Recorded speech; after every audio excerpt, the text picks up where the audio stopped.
Multicolored posters first appeared on the scene primarily in Europe in the 1880s, and they became especially popular beginning in the 1890s and carrying through into the early 1900s.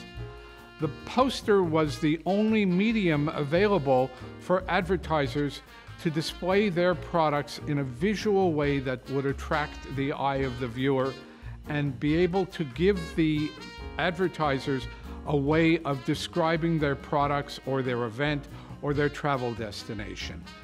Many of the posters were displayed on the exterior of buildings for all passersby to see. Posters were like a visual museum in the streets, and people began to collect them and save them. As a general rule, Europeans always collected far more than Americans. And furthermore, in America, we began to collect the posters as they became available, and to this day, the American market is the one where more people than anywhere else use these posters for display in their homes or their places of business.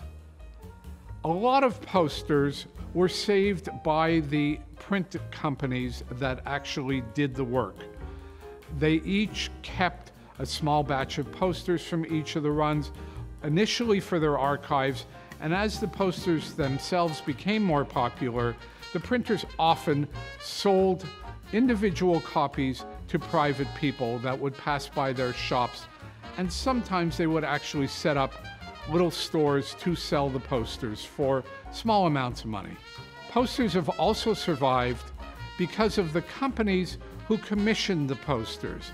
They would often preserve the unused portion of each print run, hoping to use them for a later campaign that they would launch, or to hold them for their archives. Another source for dealers like myself of posters is the artists themselves. The artists were generally given a nominal amount of posters of their design to save and to distribute to their friends and family. And lastly, the collectors throughout Europe have always treated posters with a certain degree of reverence, and they have coveted these posters and treated them as kindly as they can. These are a form of art, and they have survived largely because of the care that people have taken over the years.